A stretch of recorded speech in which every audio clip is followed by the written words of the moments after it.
नमस्ते दोस्तों, hi, welcome back to my channel legal bytes with Tanuja. और आज हम पढ़ेंगे आर्टिकल 15 को, जो बात करता है prohibition of discrimination.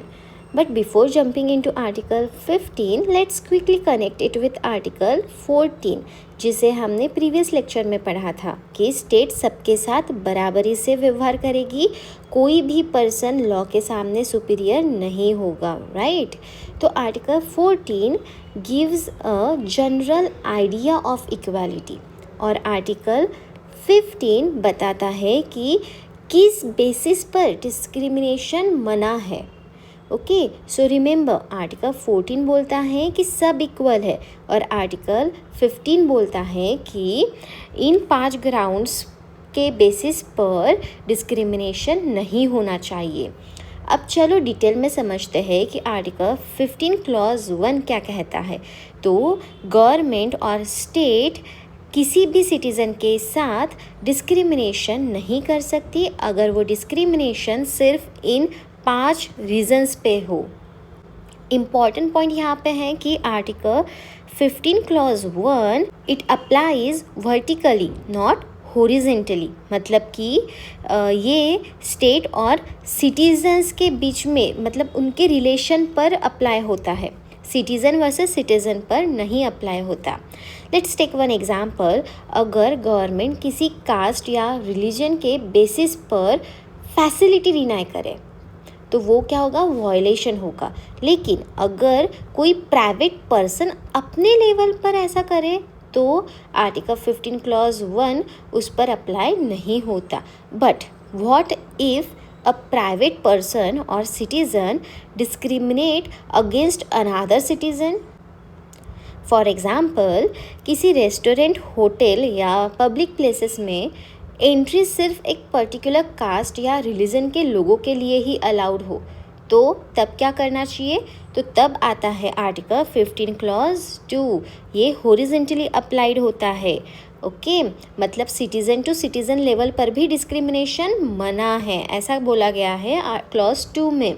So remember this difference. Okay, article 15 clause 1 vertically applied होता है, जो स्टेट वर्सेस सिटीज़न के बीच में होता है, और आर्टिकल 15 क्लॉज 2 ये हॉरिजेंटली अप्लाइड होता है, जो कि सिटीज़न वर्सेस सिटीज़न पर अप्लाई होता है। To make this clear, let understand it through an important case, जो है डीपी जोशी वर्सेस मध्य भारत 1955। तो इस केस में क्या हुआ कि डीपी जोशी ना दिल्ली के स्टूडेंट थे। उन्होंने इंदौर, मतलब मध्य भारत के महात्मा गांधी मेडिकल कॉलेज में एडमिशन लिया।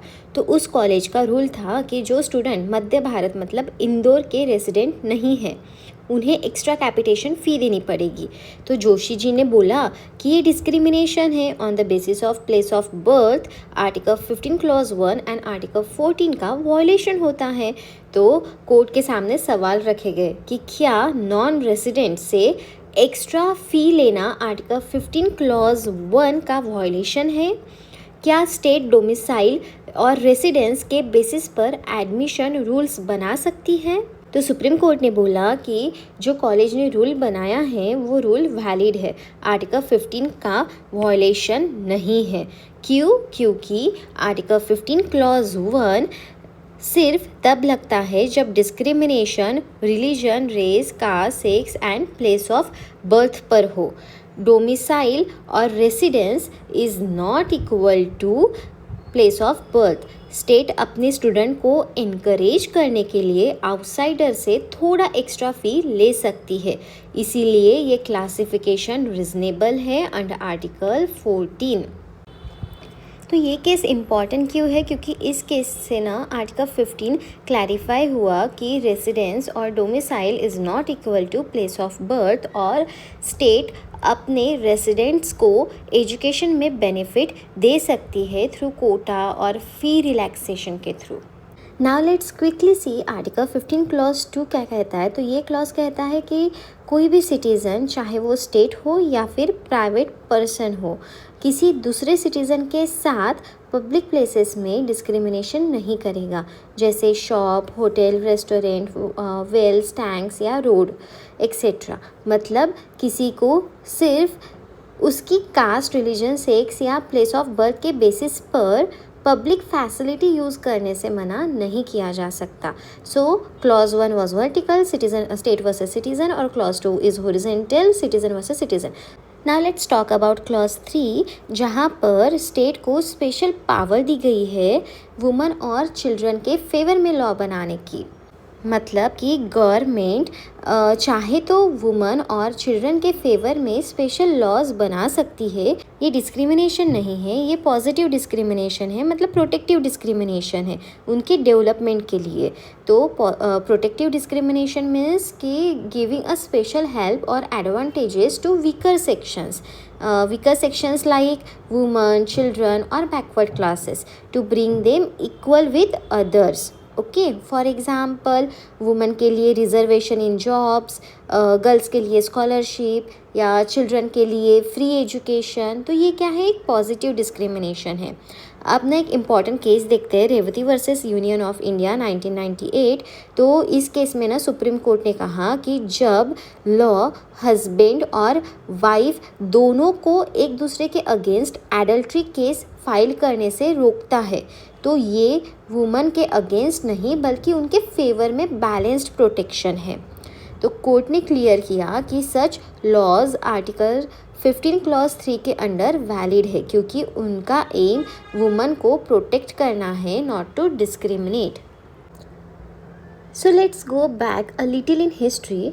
बिफोर क्लॉज 4 केम एक ना इम्पॉर्टेंट केस हुआ था, state of Madras versus Champakam Dorairajan 1951। तो इस केस में ना मद्रास स्टेट ने एक कम्युनल गवर्नमेंट ऑर्डर मतलब जीओ निकाला था, जिसमें कॉलेज एडमिशन के लिए रिलीजन और कास्ट के बेसिस पर सीट रिजर्वेशन फिक्स की गई थी। जैसे कि इतने परसेंट ब्राह्मण्स के लिए, इतने परसेंट नॉन ब्राह्मण्स के लिए, इतने मुस्लिम के लिए और इतने SC/ST के लिए एक्सेट्रा। ओके, तो एक स्टूडेंट थे चंपकम दोरायराजन जो हायर कास्ट से बिलोंग करते थे और उनका एडमिशन रिजेक्ट हो गया था क्योंकि उनके कास्ट के लिए ना कोटा फुल हो चुका था।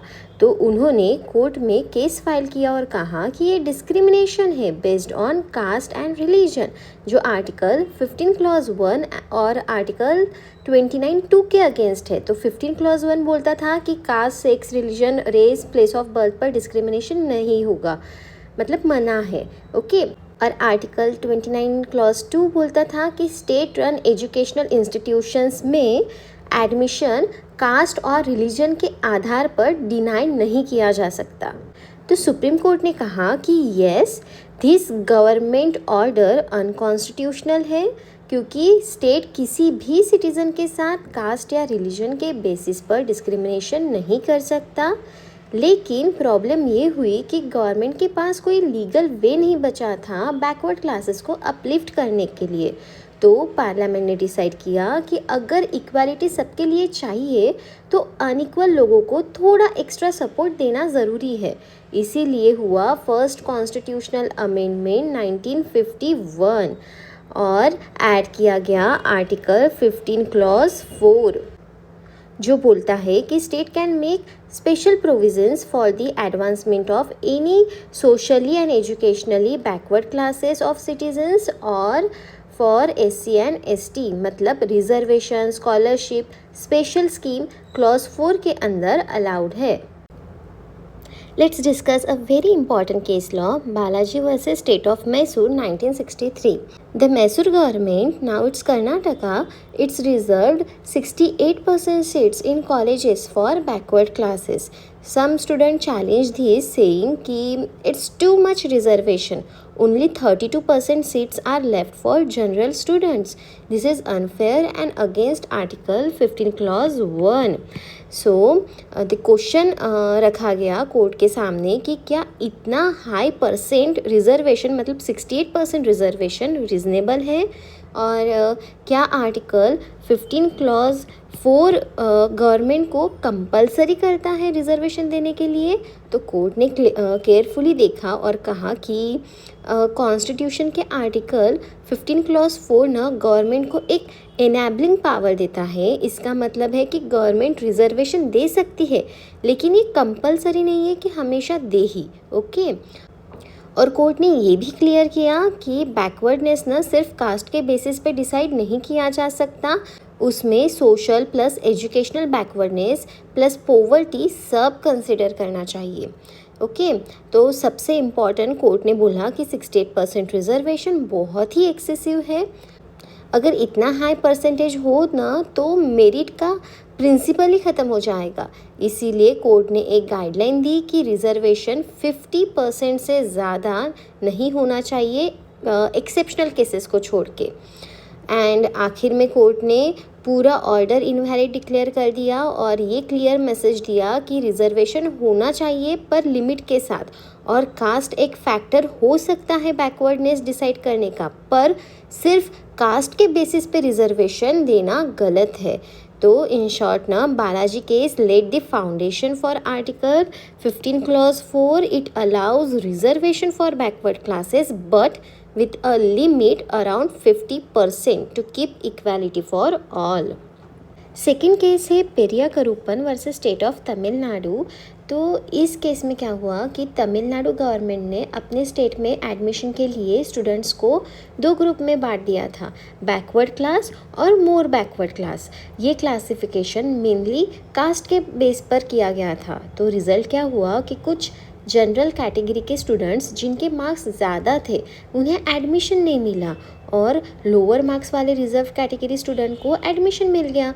तो उन्होंने केस फाइल किया और कहा कि सिर्फ कास्ट के बेस पर बैकवर्डनेस कहना गलत है। तो सुप्रीम कोर्ट ने कहा कि बिल्कुल सही, कास्ट एक फैक्टर हो सकता है लेकिन सिर्फ कास्ट से बैकवर्डनेस डिसाइड नहीं होती। बैकवर्डनेस का मतलब होता है सोशल प्लस एजुकेशनल डिसएडवांटेज, जैसे कि पॉवर्टी, ऑक्यूपेशन, लिविंग कंडीशन और एजुकेशन लेवल भी देखना ज़रूरी है। कोर्ट ने बोला कास्ट और क्लास सेम नहीं है, और गवर्नमेंट को कहा कि बैकवर्डनेस को जज करने के लिए ना रियल, चेंजिंग और वैलिड क्राइटेरिया यूज़ करना चाहिए। तो पेरिया करूपन केस ने क्लियर किया कि आर्टिकल 15 क्लॉज 4 का यूज़ तभी होगा जब बैकवर्डनेस सिर्फ कास्ट नहीं बल्कि सोशल और एजुकेशनल कंडीशन से भी प्रूफ होती हो। So if you connect both the case, Balaji case na told the limit of reservation under Article 15 clause 4 and Periya Karuppan case allowed sub-classification within backward class. Both together shape how reservation works today. So remember 15 clause 4 special protection and advancement for socially and educationally backward classes. It also a type of protective discrimination just like article 15 clause 3 for women and children। अब हम ना बात करेंगे article 15 clause 5 की, जिसे ना 93rd constitutional amendment 2005 से add किया गया था। तो पहले समझते हैं कि क्यों ज़रूरत पड़ी इस क्लॉज की। तो आर्टिकल 15 क्लॉज 4 के अंडर स्टेट ना बैकवर्ड क्लासेस के लिए स्पेशल प्रोविजंस बना सकता था, जैसे कि reservation in government educational institution. लेकिन प्रॉब्लम ये थी कि टाइम के साथ ना प्राइवेट कॉलेजेस और यूनिवर्सिटीज़ मतलब बढ़ने लगी थी, राइट, और उनमें कोई रिजर्वेशन सिस्टम भी नहीं था। इसका मतलब ये था कि बैकवर्ड क्लासेस के स्टूडेंट्स सिर्फ गवर्नमेंट कॉलेजेस में ही एडमिशन ले सकते थे, जबकि प्राइवेट कॉलेजेस में ना हाई क्वालिटी एजुकेशन मिलता था एंड बैकवर्ड क्लासेस ना रिजर्वेशन के बिना उन्हें चांस मिलना मुश्किल था। फिर 2002 में एक केस आया TMA pi foundation versus state of Karnataka, जिसमें सुप्रीम कोर्ट ने कहा कि प्राइवेट अनएडेड इंस्टीट्यूशंस को अपना कॉलेज खुद चलाने का राइट है और गवर्नमेंट उन पर रिजर्वेशन फोर्स नहीं कर सकती under article 19(1)(g) and article 30। फिर न 2005 में एक और केस आया PA Inamdar versus state of Maharashtra, और कोर्ट ने क्लियरली बोला कि प्राइवेट अनएडेड एजुकेशनल इंस्टीट्यूशंस पर स्टेट कोई रिजर्वेशन अप्लाई नहीं कर सकती। तो इस वजह से ना बहुत ही बड़ी गैप क्रिएट हुई थी। बैकवर्ड स्टूडेंट के लिए प्राइवेट कॉलेजेस के डोर ना बंद हो गए थे। तब गवर्नमेंट ने सोचा कि अगर इक्वालिटी ना और अपलिफ्टमेंट चाहिए तो रिजर्वेशन प्राइवेट इंस्टीट्यूशन तक भी एक्सटेंड करना होगा। इसीलिए ना पार्लियामेंट ने 93rd अमेंडमेंट एक्ट 2005 पास किया और आर्टिकल 15 क्लॉज 5 ऐड किया, जो कहता था कि state can make a special provisions for the advancement of socially and educationally backward classes including reservation in private educational institution but not in minority institution. Okay, or this clause applies only to admission, not to jobs. तो simple शब्दों में ना 15 clause 4 ने reservation तो दिया लेकिन सिर्फ government colleges तक, एंड 15 क्लॉज 5 सेज कि अगर गवर्नमेंट चाहे तो वो बैकवर्ड क्लासेस के स्टूडेंट को स्पेशल सीट्स या रिजर्वेशन दे सकती है, चाहे वो प्राइवेट कॉलेजेस ही क्यों ना हो। अब चलो बात करते हैं एक मॉडर्न केस की, Ashok Kumar Thakur versus union of India 2008। ये केस ना डायरेक्टली रिलेटेड था क्लॉज 5 से।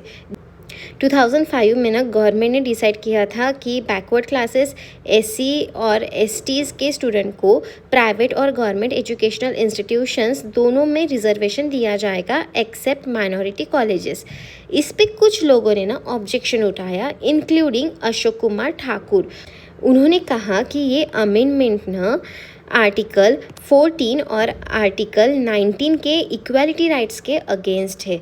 वो कैसे? तो पेटिशनर ने आर्ग्यू किया कि आर्टिकल 14 कहता है कि everyone should be treated equally before law, लेकिन आर्टिकल 15 क्लॉज 5 से कुछ लोग मतलब बैकवर्ड क्लासेस को स्पेशल बेनिफिट मिल रहा है और दूसरे जैसे कि जनरल कैटेगरीज उनके साथ अनइक्वल ट्रीटमेंट हो रहा है। तो ये इक्वालिटी के प्रिंसिपल के अगेंस्ट है। तो सुप्रीम कोर्ट ने आंसर दिया कि इक्वालिटी का मतलब सबको एक जैसा ट्रीट करना नहीं होता। जब लोग अनइक्वल पोजीशन में हो तो उन्हें इक्वल बनाने के लिए स्पेशल सपोर्ट देना भी इक्वालिटी का पार्ट है। इसीलिए आर्टिकल 15 क्लॉज 5 आर्टिकल 14 के अगेंस्ट नहीं बल्कि उसको स्ट्रेंथन करता है। फिर और एक आर्ग्यूमेंट हुआ जो कि प्राइवेट कॉलेजेस ने किया। उन्होंने बोला कि हमारे पास ना आर्टिकल 19(1)(g) के अंडर फ्रीडम है अपनी इंस्टीट्यूशन अपने रूल्स के अकॉर्डिंग चलाने की। तो अगर गवर्नमेंट हमें फोर्स करता है रिजर्वेशन देने के लिए तो हमारी एडमिनिस्ट्रेटिव फ्रीडम छीनी जाएगी। तो कोर्ट ने जवाब दिया कि हाँ, फ्रीडम इम्पॉर्टेंट है पर वो एब्सोल्यूट नहीं है। स्टेट कुछ रिजनेबल रिस्ट्रिक्शंस लगा सकती है in the interest of social justice and equality. Education sector public interest से जुड़ा हुआ है तो यहाँ रिजर्वेशन रिजनेबल रिस्ट्रिक्शन के अंडर आता है। लेकिन कोर्ट ने ये भी क्लैरिफाई किया कि क्रीमी लेयर मतलब जो बैकवर्ड क्लास के ना रिच मेंबर्स होते हैं, मतलब कि अगर कोई बैकवर्ड कैटेगरी से बिलोंग करता है लेकिन उसके पेरेंट्स हाई गवर्नमेंट ऑफिसर है या फिर इनकम ज़्यादा है या good education, big house etcetera, वो सब है तो वो क्रीमी लेयर में आते हैं। तो क्रीमी लेयर वाले उन्हें ना रिजर्वेशन का बेनिफिट नहीं मिलना चाहिए और टोटल रिजर्वेशन 50% से ज़्यादा नहीं होना चाहिए। इससे बैलेंस मेंटेन होता है बिटवीन सोशल जस्टिस और इक्वल अपॉर्चुनिटी। अब जानते कि क्लॉज 6 की क्या ज़रूरत आ पड़ी थी। तो आर्टिकल 15 क्लॉज 4 और आर्टिकल 15 क्लॉज 5 ना सिर्फ SC, ST और OBC के लिए रिजर्वेशन अलाउ करता था, लेकिन जनरल कैटेगरी के फाइनेंशियली वीक स्टूडेंट्स को कोई हेल्प नहीं मिल रही थी।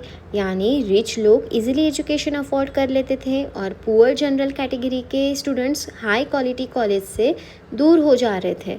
तो to fix this economic inequality article 15 clause 6 introduce किया गया और क्लॉज 6 सेज कि स्टेट इकोनॉमिकली वीकर सेक्शन मतलब EWS के सिटीजन्स के लिए स्पेशल प्रोविजंस बना सकती है जिसमें रिजर्वेशन भी इंक्लूड हो सकता है। ये गवर्नमेंट और प्राइवेट अनएडेड एजुकेशनल इंस्टीट्यूशन में अप्लाई हो सकता है, लेकिन माइनॉरिटी इंस्टीट्यूशन इसके अंडर नहीं आती।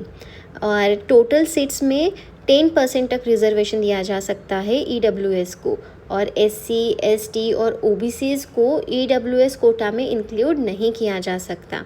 एक एग्जांपल से समझते हैं कि अगर कोई जनरल कैटेगरी स्टूडेंट है और पेरेंट्स की एनुअल इनकम 8 लाख से कम है तो वो इकोनॉमिकली वीक है और वो 15 क्लास 6 में रिजर्वेशन दिया जा सकता है उसे।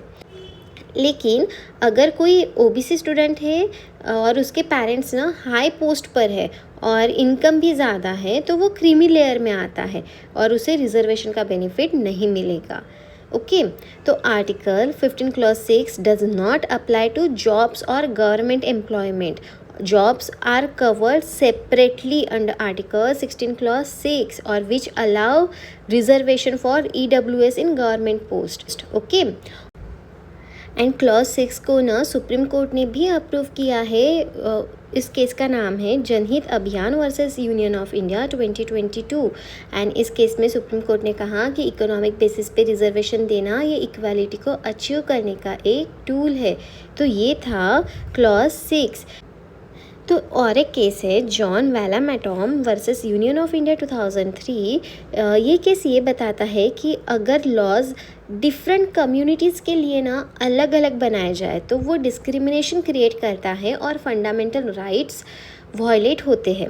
Specifically section 118 of the Indian succession act 1925 में प्रॉपर्टी को चैरिटी के लिए कैसे छोड़ा जा सकता है उसके रूल्स डिफरेंट कम्युनिटीज़ के लिए ना अलग थे। तो कोर्ट ने बोला कि ये अनफेयर है क्योंकि ये सिर्फ कम्युनिटी या रिलीजन के बेसिस पे अलग ट्रीटमेंट दे रहा है। तो ये केस आर्टिकल 15 से रिलेटेड है क्योंकि आर्टिकल 15 कहता है कि स्टेट किसी सिटीज़न के साथ रिलीजन, रेस, कास्ट, सेक्स या प्लेस ऑफ बर्थ के बेसिस पे डिस्क्रिमिनेशन नहीं कर सकता। राइट, यहाँ लॉ ने सेम सिटीज़न को डिफरेंटली ट्रीट किया जो आर्टिकल 15 के प्रिंसिपल के अगेंस्ट है। सो सिंपल वर्ड में आर्टिकल 15 कहता है no discrimination, equal access for all और social help for women, children, backward classes, SC, ST और इकोनॉमिकली वीक सेक्शन, ताकि रियल इक्वालिटी और सोशल जस्टिस इंश्योर हो सके। ओके सो ये था आर्टिकल 15 का डिस्कशन। नेक्स्ट हम बात करेंगे आर्टिकल 16 के बारे में जो equality in public employment job के लिए है। So stay tune.